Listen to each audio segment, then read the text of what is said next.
Good morning, everyone. I hope everyone is safe and well, snuggled up at home with a cup of tea, or you might be in a school where the tea might not be quite so good. Wherever you are, I hope you're safe and well. Before we start, I just quickly wanted to say how very proud I feel of our profession this week. As a mum, my children's schools have all been amazing with what they've been providing for them to be looking at. And as a colleague, I know what we are going through and the adaptations we're making and the juggling that we are all doing in some very stressful situations. So there have been some less than helpful comments this week, but I wanted to take this minute when I know there are lots of us likely to be listening, just to say how proud I am of our profession. I think we've been amazing, how we've stepped up to the plate. Go us, well done us. So oral rehearsal, moving speech to writing today. And we're going to be having a look at three things in particular. This is one of my most favourite elements of being an English teacher, of being a teacher of anything, because I think this is the moment where we get that buzz, that real exhilaration of the kids have got it, they've got it. When you see it translate from what they can say to what they can write, it's just a real buzzy moment. So we're going to have a look at three things in particular. We're going to start off by looking at what's so hard about writing. We're going to be then moving on to how we look at that as oral rehearsal and rehearsing our writing through speech and making that talk visible. And then we're going to be looking at ways into ways into writing that are a sort of talky way into writing. And we're going to look at three things: poetry, drama, and myth, those talky ways into writing. As an advisor to several trusts, I've done a lot of pupil voice work in the last few years. And one of the pupil voice work challenges that we've been looking at is thinking obviously about writing and what it's like to be a writer in year 6. So I wanted to share this with you, but I wanted to share it in a bit of a more authentic way because I've actually got a year 6 sitting next to me. So Jonah is going to come and read this to you, which is thoughts about writing from a year 6 perspective. This is Jonah. Give everyone a wave, Jo. When you write, ideas crazily spill from your head, tumble down your arm, into your pen and out along the page. The only way to see our ideas is scribbling them down, but ideas are more than just words on a page.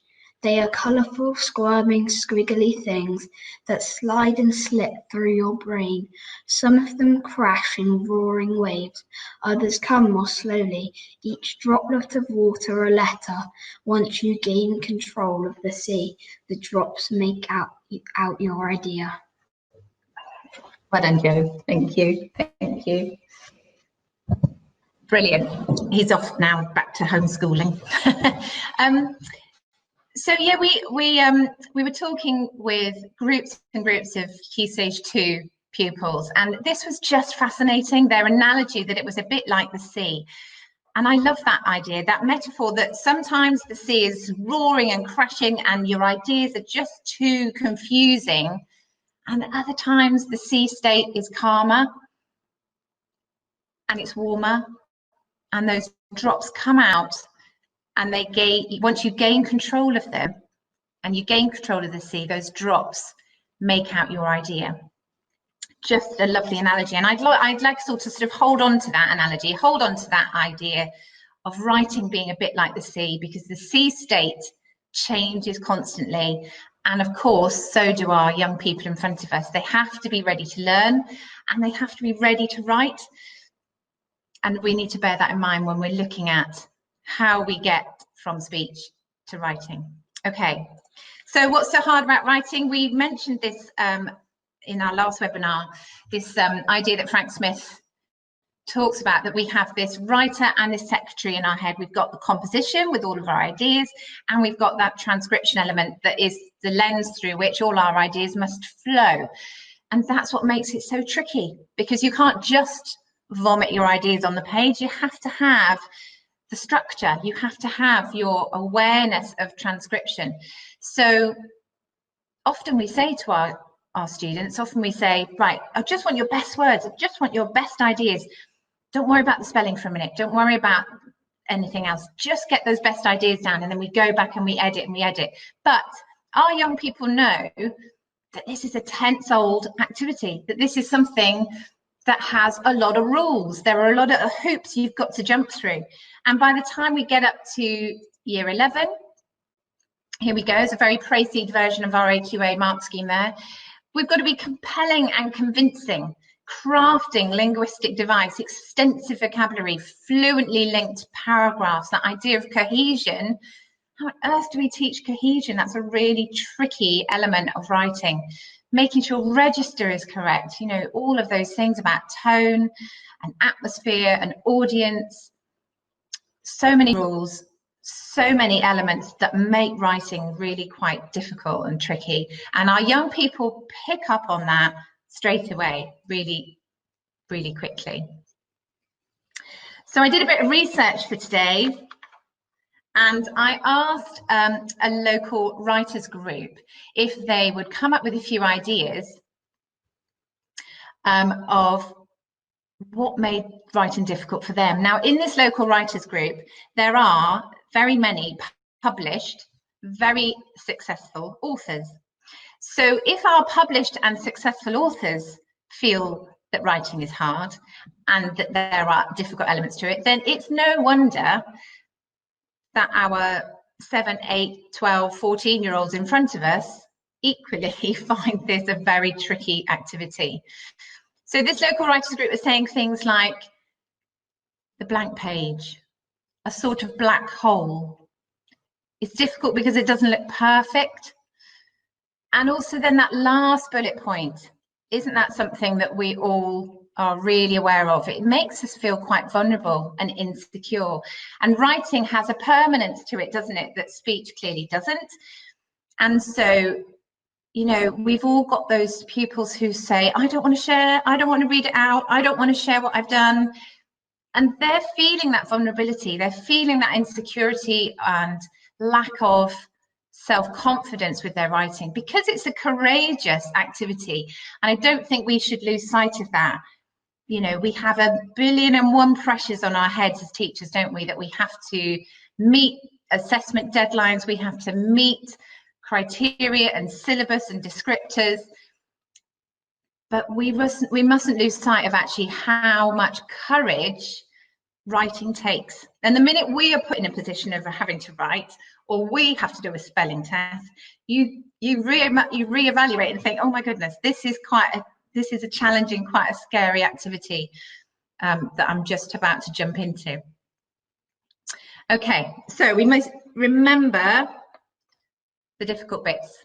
Remember the C state that changes the difficult bits. Okay.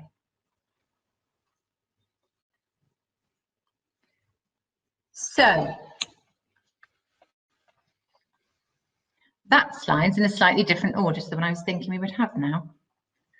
Hang on. That's the one I want. Here he is. Okay. So no, it's not. No, it's not. It's that one. Apologies, we're here. Okay, so let's move on. We're going to look at talking before writing now, that idea of oral rehearsal. So the idea that we have got a middle ground between our talk and our discussion and our written outcome, that's the nugget that we think of as oral rehearsal. That sliding process where we move talk through to writing is the kindest, most relaxed way to begin the writing process. Deborah Myhill talks about reducing cognitive load during writing. So you don't have to hold everything on. We can think about these things orally. It helps us to review text, helps us to hear our own writing. And then that idea of practicing sentences aloud so that we're really aware in the classroom that speech is not writing. You know, all those colloquialisms, all of those fillers that we use in speech, they all have to disappear. So then we are in our writing orally rehearsing what a sentence sounds like. We don't speak in sentences, but that concept of oral rehearsal encourages us to really try and talk as a writer. So we actually physically rehearsing sentences aloud. And I think that that's a really kind way to do it. You know, that whole thing about it needing courage. Well, let's talk it through. Let's talk about what the writing's going to sound like so that we've got a kinder way in to the written outcome. Certainly, some of our students who might be lower ability, might have certain conditions, ADHD, those students who have got behavioural issues, this is one of the key moments for them to feel successful, because if they can feel successful orally, then that is the best precursor to them feeling successful as a writer, and really encouraging them to move through that process. Okay, so Voice 21, who we've referred to quite a lot, they have some very useful talking roles. And actually these roles work really helpfully when you look at writing. So if we are orally rehearsing writing, it's really helpful to have particular roles within your group work. So you might well have an instigator who says, okay, we're going to be looking at in spectacles. The instigator might well be in role. So you might have the instigator as being Eva Smith, saying, well, I'd like to start by saying, if let's say we're writing a diary entry, and Eva Smith has to write a diary entry, and the other characters are thinking about what it is she would say. And she comes on as an instigator saying, well, I want to tell you that I never wanted it to be like this. I thought you loved me, Eric. And then, you know, your builder, who would your builder be? Might well be, maybe that would be Eric. Maybe your challenger role could be Mr. Burling coming in and saying, well, have you considered the fact that I had to raise prices in my workplace? So your talking roles can be in role, but equally they can be your students perhaps talking about what that piece of writing is going to sound like, and the challenger is saying, well, yes, but it's going to be very difficult when we want to talk about the next element because we haven't yet thought about. And all of those different roles help us when we're looking at moving through into writing. You don't have to have them all, but those are talking roles that Voice 21 suggest are helpful. And there's a few suggested questions and sentence stems there that you might like to use. There are many more on their website, so go and have a look at that. But we had a look last time also at these sorts of questions, which are a bit more Key Stage 2-3 focused. And again, some of those really fit nicely in those talking roles. The idea of using modal verbs and modality really helps, because then we bring in that higher level discussion. How might, could you imagine a time when, just so that we get that idea of higher level questioning into our talk to further and enable our writing.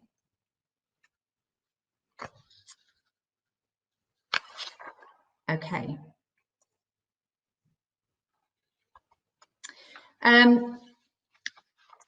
Another really good way of looking at talk as a driver for writing is dialogic talk, which is similar to the idea of accountable talk that we were talking about last week. Debbie Michael says that there are 3 distinct phases where dialogic talk is useful.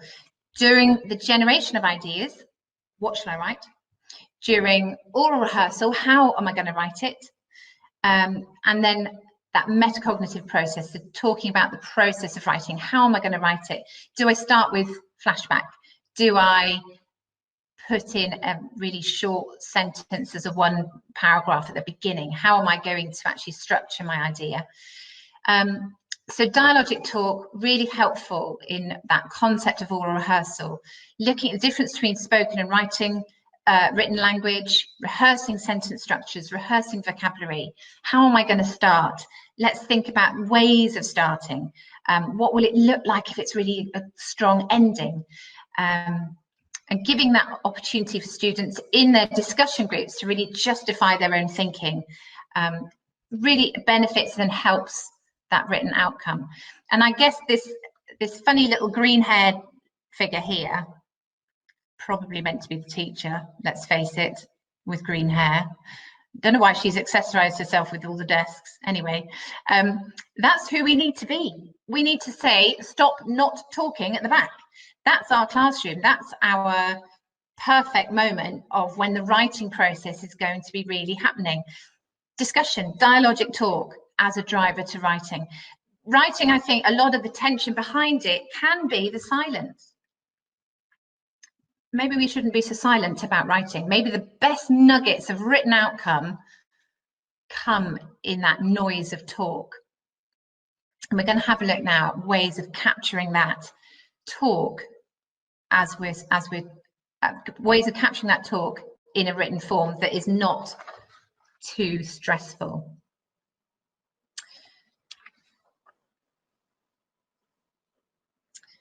Okay, so I just, from my experiences, I think we really need to make the conditions for writing right. We need to make the conditions for writing as safe and fun and interesting as they possibly can be. And then kids can't wait to write stuff down. Post-it notes. Post-it notes work really brilliantly. With all of the things on this slide here, there is a lack of emotional engagement, if you like, that you don't have to worry about writing something on a mini whiteboard, do you? Because if it wasn't right or you don't like it, whoosh, quick wipe and it's gone. It's not permanent. There is a real transitory nature to all of these styles of writing. So that middle ground, capturing talk before you move it to writing, these ideas here really help us capture those moments, the best nuggets of talk in that dialogic talk when the students, pupils are talking about their ideas. This is how we capture it. Post-it notes, mini whiteboards, those magic whiteboards, which are so clever.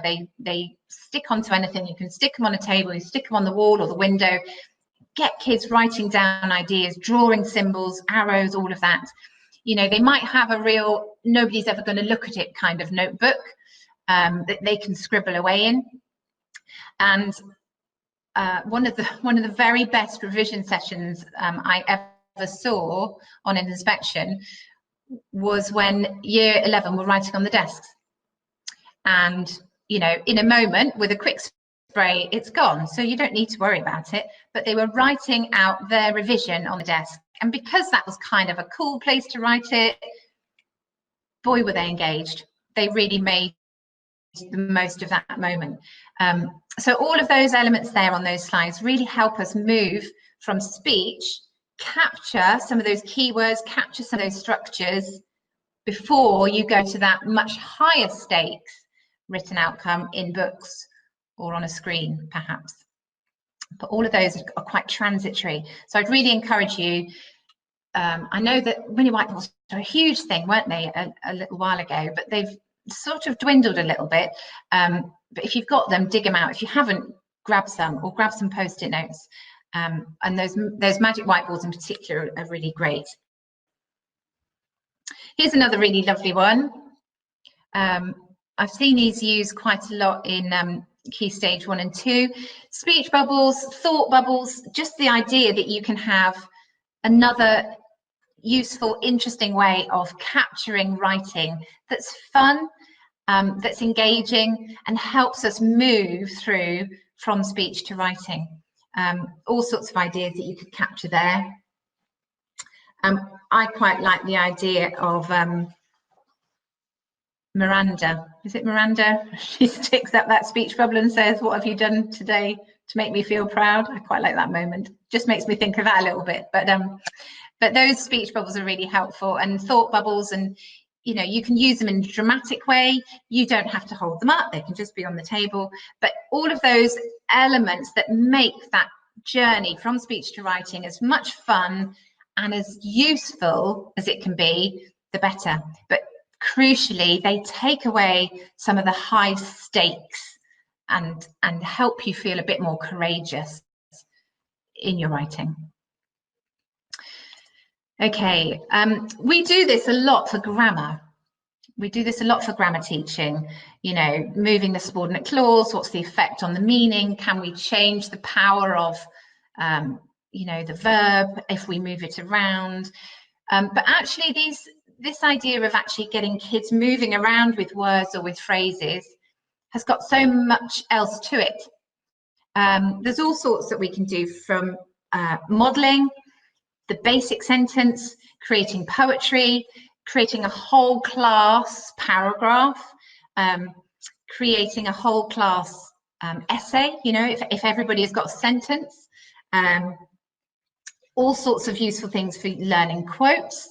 But the idea that you have to physically move your ideas and thoughts around really helps us when we're looking at nuance, helps us when we're trying to drill down to what power a particular phrase has in a sentence and what happens if we move that around.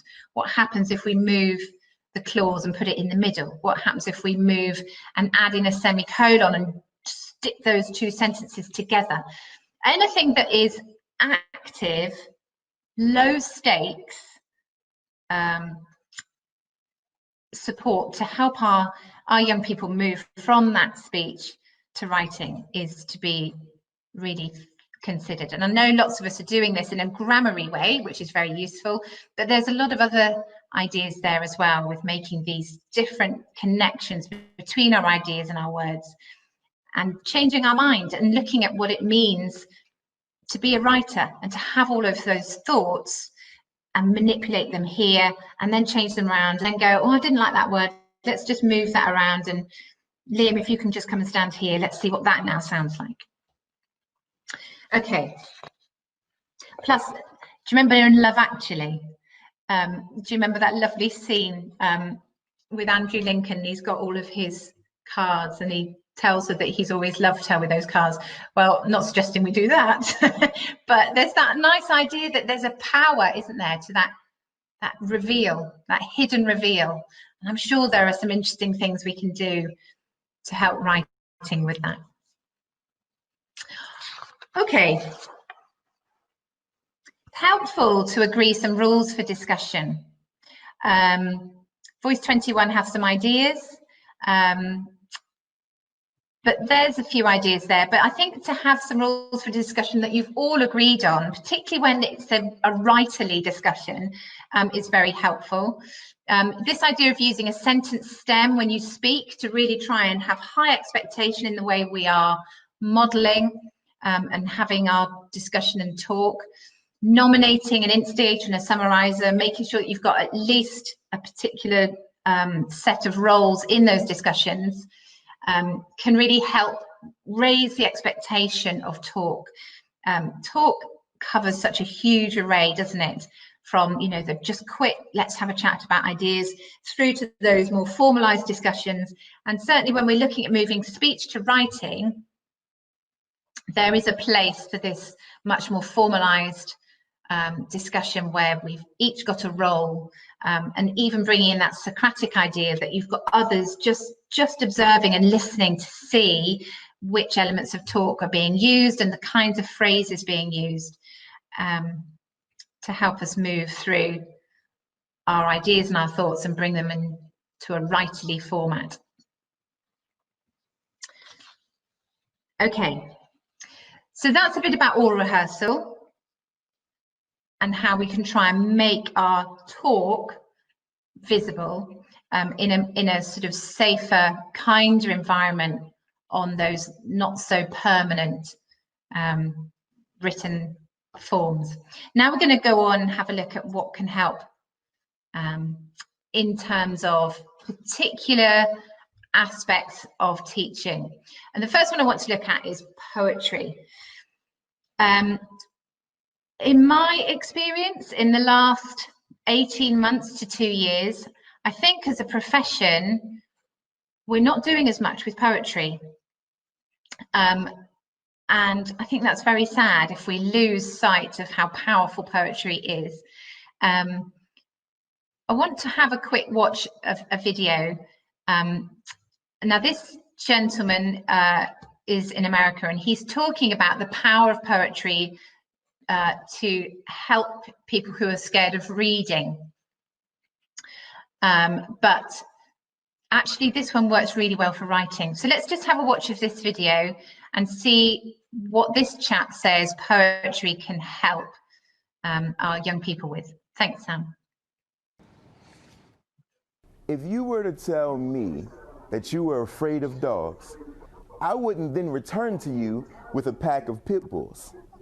I wouldn't invite you out to a quiet evening over dinner in Cujo.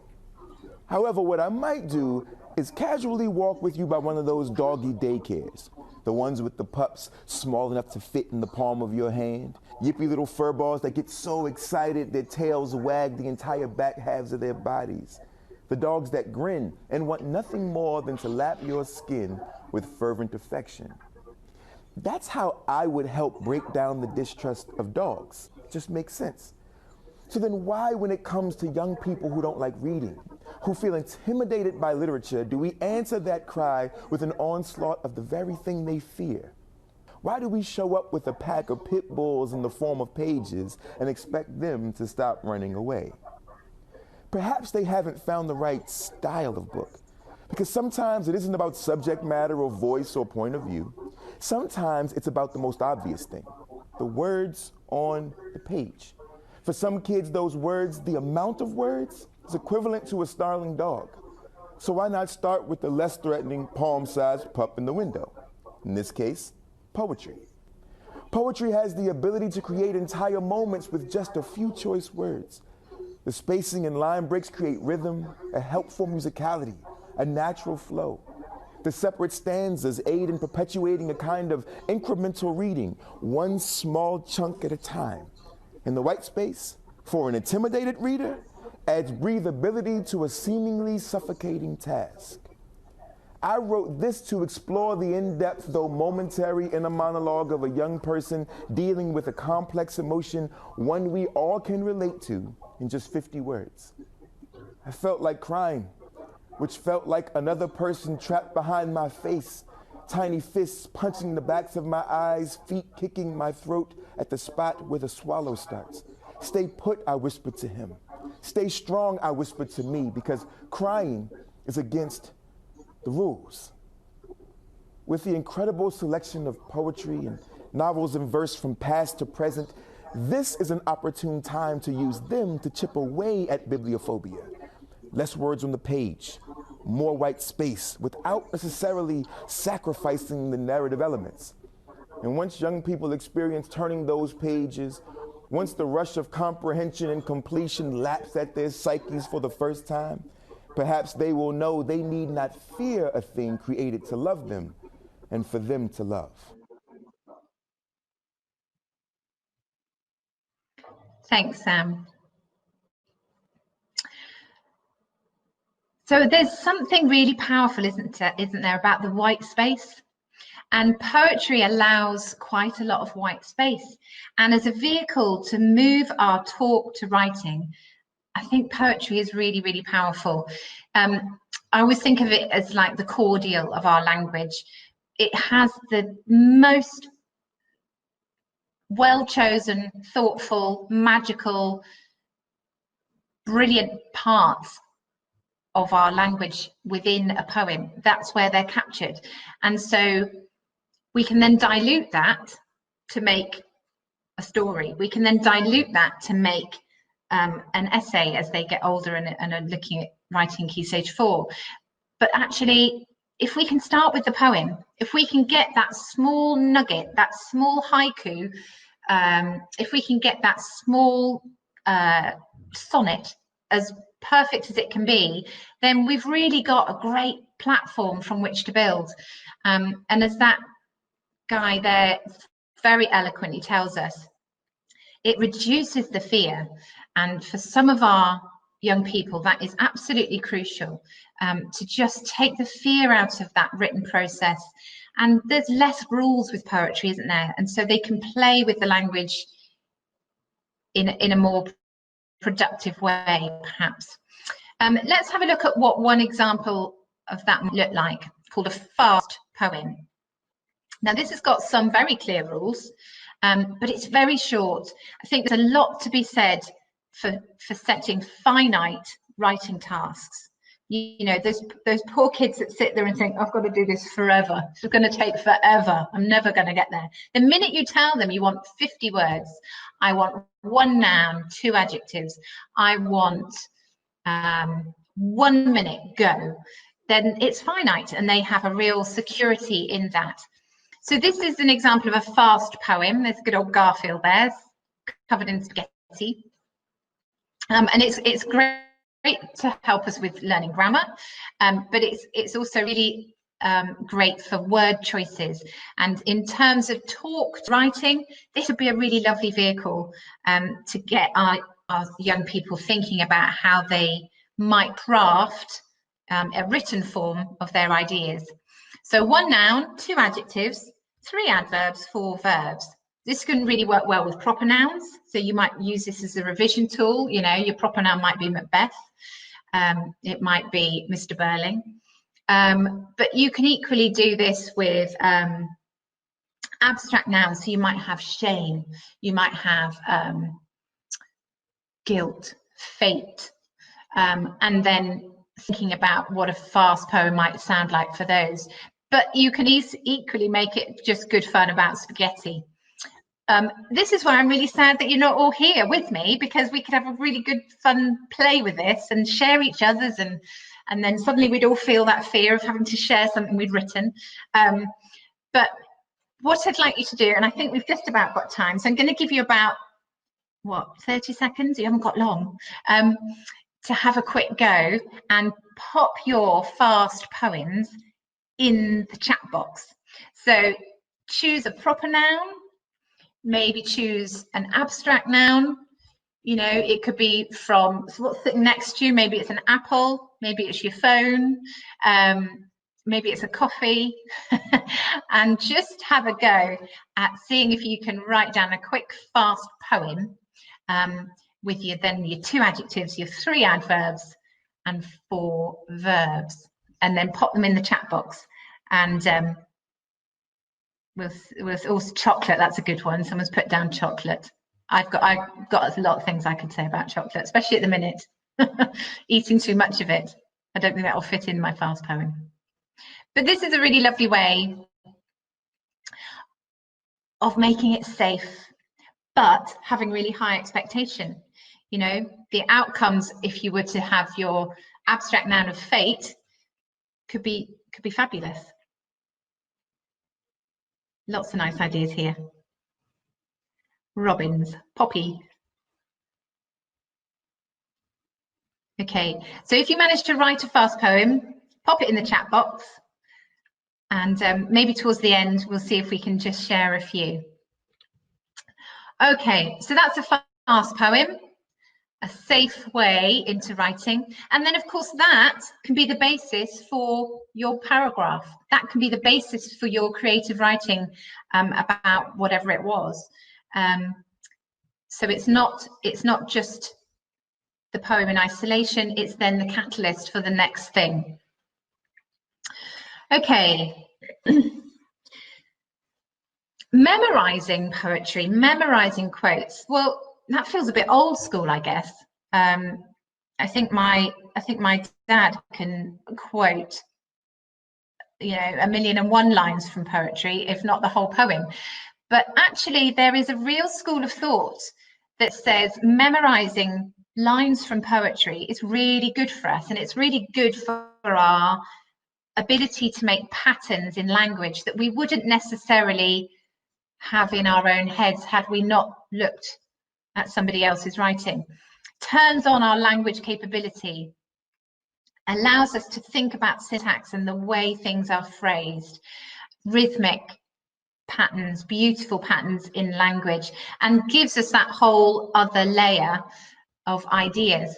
So I would have a go at memorizing some poetry with your classes. Certainly it's something that we could be doing now. And here's one that, in fact, I did with my kids not long ago. The wonderful Emily Dickinson. This is the first stanza of her poem, Hope. And she says, hope is the thing with feathers that perches in the soul and sings the tune without the words and never stops at all. And if we were to learn that so that we could just then say it anytime, actually that gives us a whole other pattern and a whole other layer of idea in our heads. And certainly when we get to Key Stage 4, we have to learn quotation. But maybe if we've been memorizing just short verses, you know, since we were 7, 8, 9, then that might be something that is a bit more familiar, and we've got some more brain power to cling on to those quotes that we need to memorize. So have a go at doing something like that. It's really good fun. Lots of repetition, which really helps. So have a go at finding some good poetry to memorize. There was a really good website I found for this, which was Mensa for Kids. So maybe just pop and have a look at that website, Mensa for Kids. They had some good ideas for what poetry is good for memorizing. Okay, moving on.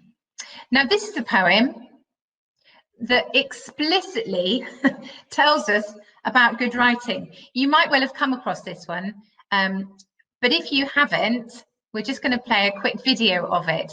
It's called This Sentence Has 5 Words, and it is a brilliant way of really explaining what it means to vary your sentences, because obviously once we're moving from speech to writing, we want to squash and squeeze our sentences into the most imaginative patterns that we possibly can. I often say that our writing should be like Play-Doh. We roll it out, we squeeze it up, we put a little bot here, we squish and squeeze it into different shapes and patterns, because good writing is, of course, variety. So we're just going to have a quick watch of this. It's a 1-minute recital of this poem. Thanks, Sam. This sentence has 5 words. Here are 5 more words. 5-word sentences are fine, but several together become monotonous. Listen to what is happening. The writing is getting boring. The sound of it drones.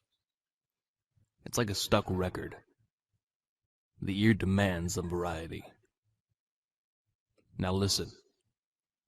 I vary the sentence length, and I create music. Music. The writing sings. It has a pleasant rhythm, a lilt, a harmony. I use short sentences, and I use sentences of medium length. And sometimes, when I am certain the reader is rested, I will engage him with a sentence of considerable length, a sentence that burns with energy and builds with all the impetus of a crescendo, the roll of the drums and the crash of cymbals. Sounds that say, listen to this. It is important. Thanks, Sam. So I actually think that's quite a boring recording of a reading of that poem. I think our kids could do that much better. So that would be quite a nice activity, to actually get your class to practice a reading of that poem, to really bring it to life, to really make the nuance of meaning in that last section particularly really stand out. There's a lot of opportunity there for breaks between phrases, to really add passion to particular phrases, particularly towards the end where you've got the thing about the symbols. So a reading of that poem would help us become more writerly, because it is so explicit in what it's asking us to look at. So that's poetry, and I think poetry is one of our most valuable tools to help us move from speech to writing. Another is looking at myths. So myths, by their very nature, and legends, have these real universal life lessons, don't they? There's a real value and vision in a myth that speaks to us and speaks to our humanity. I guess just like Shakespeare, we say Shakespeare's still relevant today because it's all about human emotion. That's the same with myth and legend. But there are echoes of our culture, there are echoes of our past, there are echoes in myths that really bring out awareness and understanding for young people about the life they lead and the hopes and dreams that they have. So I think myths and legends are a really interesting idea to look at when we're looking at writing, because they speak to us so strongly. That real cultural learning context that they contain is something that we can really bring to life in discussion work, and look at how it's relevant to our day-to-day lives now. In fact, I was reading recently, there is even a myth, I think it might have been Persephone, who pretty much predicts the concept of global warming. Yeah, so there's a real relevance to myth that I think can help our discussion that we might have before we move into writing. So as a catalyst for talk, I think myth is a great idea. This chap here, Dr. Martin Shaw, has this amazing video called 3 Days Deep. So have a little watch of that. It's not very long, it's only about 10 minutes. But he says some fascinating things about myth, that it's essentially a form of thinking, and thinking deeply through image. And because inside us lie all the characters within a myth, that it really enables our inner self to have a conversation about the meaning of some of these myths. Shay Matini said, your ear needs to be tuned in order to write. And maybe myth is a good way of tuning our ear. There's also a huge amount of mythological art.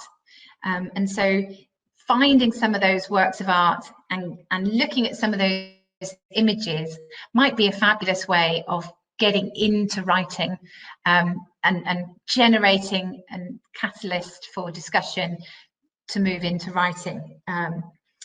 You know, and there's also those links that we can think, well, actually, that's what the soap operas are based on. That's what these sitcoms are based on. You know, these things that we watch now, they've got their roots in some of these ancient tales. Lovely OUP have a really great range of resources for myths and legends, and there's 2 links there for you to have a look at. Those 2 web links there will take you to the relevant sections, but the second one in particular is a really great resource of storytellers telling myths and legends. So, you know, as a homework, as an activity now to be asking your pupils to have a look at, that's something really helpful, getting them to listen to myths, tuning their ear into some of these stories that are as old as time. That's quite Disney, isn't it? As old as time. Very Disney. I've obviously been watching too much Disney. Yeah, so have a look at those, check those out. There's all sorts in there. Beowulf, Legend of Robin Hood, Tales from the Underworld, all sorts to trigger imagination and trigger discussion. I just think myth has a real call to the human soul. So it's a real nice way to encourage conversation that will then lead to great written outcomes.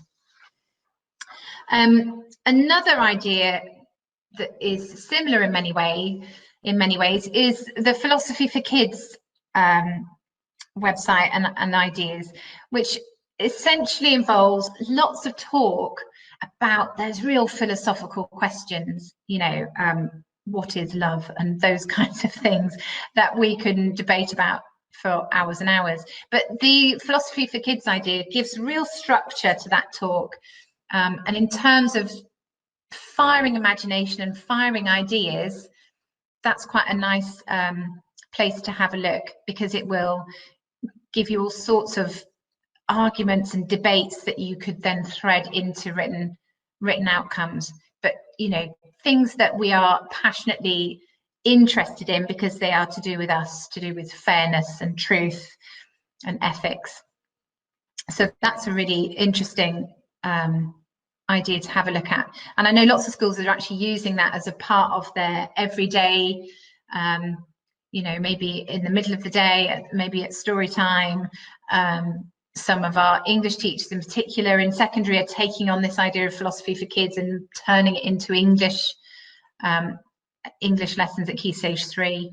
But there's all sorts there that we can have a look at, and dialogic talk is essentially what philosophy for kids are looking at. EEF, Educational Endowment Foundation, actually did some research on the philosophy for kids idea, and they did find that it improved attainment. I think they very rarely say that it has a positive effect, but a real focus on philosophy did have, because it so raised the expectation and level of talk, that led into more effective written outcomes. Okay, what have we got? A few minutes left. Right, so this is one of my favourite things about teaching. And I think I'm a bit of a Ken Robinson subscriber, really, because ever since his talk, his TED talk on creativity, Do Schools Kill Creativity? He did that TED talk maybe 12, 13, 14 years ago now, gosh. And he really talked about how we need to move to think. We need to move to think. And I think probably we're a bit static sometimes when it comes to thinking and being creative in school. And I know why. You know, it's no surprise. We've got to get these little angels to a certain place. We've got deadlines on us. We've got assessment guidelines we have to hit. And we need them to know. And, you know, particularly now, we've got a very content-heavy, knowledge-rich curriculum, and we must make sure that we are getting all of these skills into our young people. But they are not just vessels to be poured into. And I think drama, and actually this is one of my big interests at the moment, is actually how drama can turn into writing. The minute we get kids active and doing and becoming and in role and feeling and imagining, then what they come up with is infinitely deeper. It's infinitely more nuanced. They suddenly get, you know, the motivation behind the character. Why was it that this character behaved this way? Well, the minute they have to become that character, or they are engaged in some kind of freeze frame where they're creating the image, well, they really seem to understand in a much more meaningful way. So I think that drama as a way into writing is hugely undervalued and has enormous potential. Certainly freeze frame as an activity of a particular narrative, or, you know, in imagining a story or pulling out from a book that we're reading and creating a set of freeze frames, is a really powerful way of securing a narrative, but also pulling out ideas for writing. When you freeze frame, you can thought tap. So within a group like that, that we can see in front of us, the teacher might just say, go and thought tap Isabel. Say, okay, Isabel, thought tap, what's your character thinking? And then somebody else could have one of those mini whiteboards and jot that down, capture that talk, capture it, so that you can then use that to help your writing process. Drama games really boost oral skills. There's all sorts of things that you can be doing. There's a great one called Bus Stop, where there's kids sitting next to each other and they have to take on a particular character. You know, it might be a businessman who's late. It might be a student whose assignment has just been lost. It might be an older lady who is worried about her dog that's gone missing, whatever. And they have to bring in those roles and characters. But the minute you immerse yourself and become the story, the minute you become the story, there's a depth of understanding that drama allows, that I think if we're not doing drama, we might miss out on. And I know we're quite good at hot seating, But there's more that we could be doing to really enhance depth and power of what it is we want to say, and then capturing that to pull it into writing.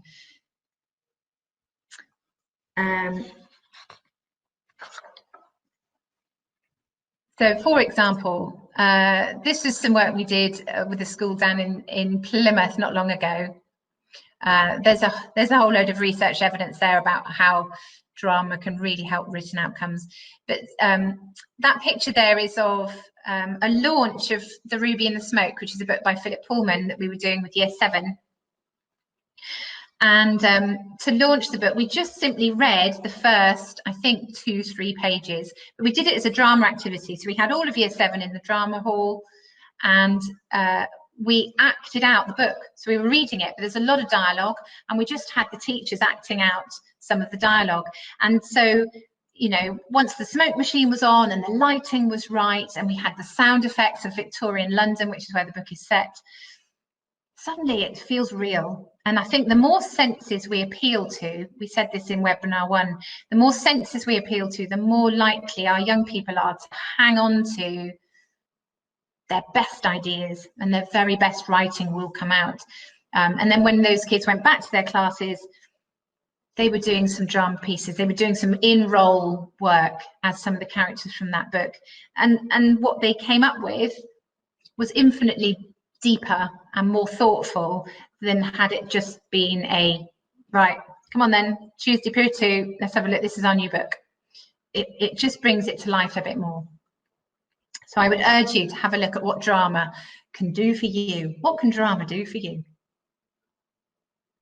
If you hate teaching drama, that's fine, but maybe you could carousel classes around for somebody who doesn't. You know, you might have a real drama expert, and certainly in secondary, we should be teaming up with our drama departments. They are such experts and have got such interesting ideas to offer. Okay, we're nearly there. So I just want to share with you before we finish, the pretty amazing National Association for Teaching English have very recently, in the last 6 weeks, they've released an alternative curriculum called A Better Plan. And whiz and have a look. So this Better Plan ranges, starts at EYFS, goes all the way through to Key Stage 5.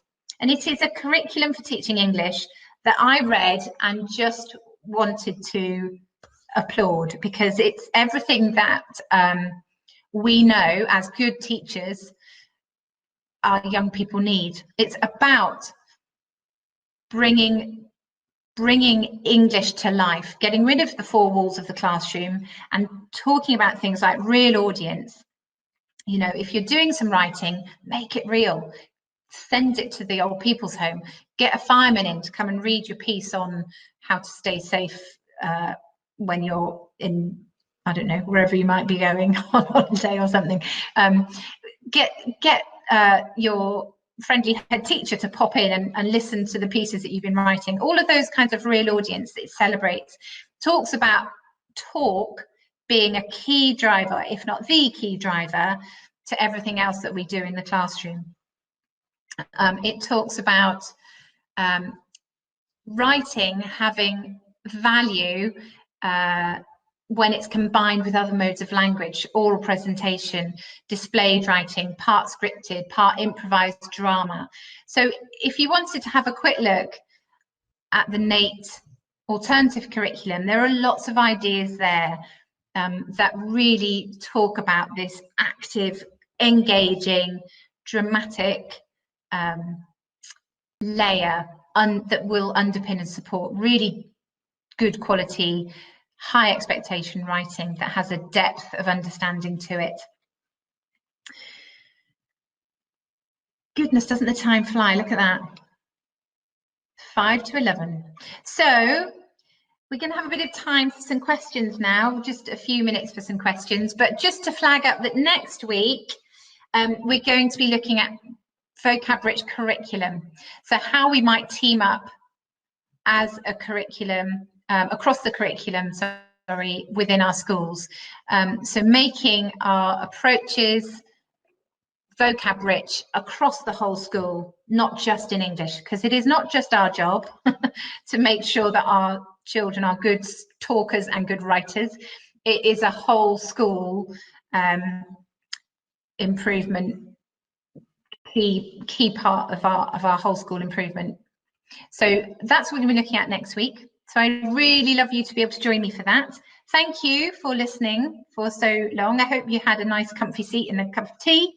And if you've got any questions, then I'll try and answer a few of those. And if not, maybe we can share a few of those fast poems that I did see lots coming through. So let's just see if there's anything that comes up. Let's have a quick drink.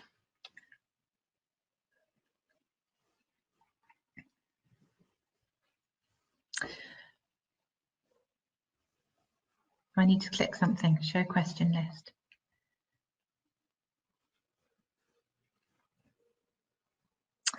Okay, my question would be, when teaching children with additional speech and language needs, how do we tackle the fact that they often cannot identify incoherence in their writing? Yeah, that's hard, isn't it? That's very tricky. Okay, a couple of things with that. One is we celebrate all writing because it is an emotionally difficult and challenging thing, and we don't want to put anyone off. We want to celebrate the good bits. But what I would do with that is I would take a highlighter and I would pull out the best bits of a written outcome that they produced, and then I would model those best bits in the standard English format that we would need. And then certainly I would make sure that those misconceptions or any incoherence that was coming across in writing, I would certainly make sure that we did some one-to-one work in really supporting that particular need, because there will be patterns, won't there? There will be things that come out again and again for that child. So that's what I would do there. What activities would you recommend for older secondary students who might not engage with these things? Yeah, I know. We have lots of Key Stage 4 students who struggle with writing. So, okay, you know, stinky year 11 sitting there looking at you thinking, you're going to get me to do drama? Forget that. I agree. That can be really hard. Well, you need to make it safe. And you are the expert in your context. You know, I should have said this at the beginning probably, but all of these ideas and suggestions, you're the expert in your room. You know what will work and what won't, and you know your students. And there will be some students in year 11 who'd actually really quite like to have a bit of a go at some drama stuff. Great, send them off for 5 minutes to have a go. The ones that won't, you can create a safe space for them to be imaginative. You know, maybe they don't want to be in role, but maybe they want to be the one who is watching and feeding back. Maybe they want to be the one who gives pointers about how they can improve somebody else's work. Often if you take the spotlight off the individual, you know, let's say it's Kyle won't do a thing.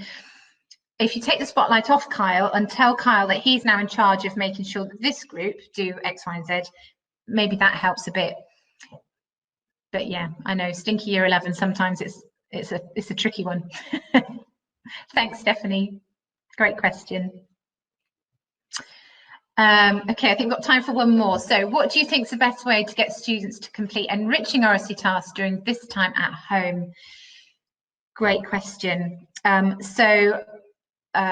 I've been sending out daily vocab tasks, and the sorts of things we've been sending out are learning a poem. So some of my students have been learning that Hope by Emily Dickinson.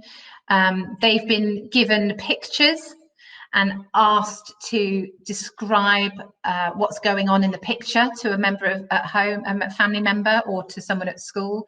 They've been asked to record themselves, you know, just for a minute maybe, talking about somewhere they've been this week, one of their family walks, or something they've done, or a fortnight game they've played and done well on. They've been encouraged to play games you know, things like Monopoly, boy, do they get you talking. They've been encouraged to talk to family members and then feedback things. I think there are all sorts of talk activities that our young people can be doing at home. Obviously, we can't monitor, is it high expectation, but we can put the parameters in place to encourage that. So quotes, I put one out for Alice in Wonderland the other day, which was, it's no use going back to yesterday because I was a different person then. And just getting kids to think deeply about what that means. Okay, I think we're there. It's just gone 11. Thank you very, very much to everybody who's joined us. Really just so excited to have Wednesday mornings in my kitchen. It's just brilliant. I've loved it. And I really hope it's been useful for you too. Do follow me on Twitter so that you can be signing up for the next ones. And really look forward to seeing you again next week. We've got 2 more of these. What are we going to do when they're finished? Great. Thank you. Thanks, Sam.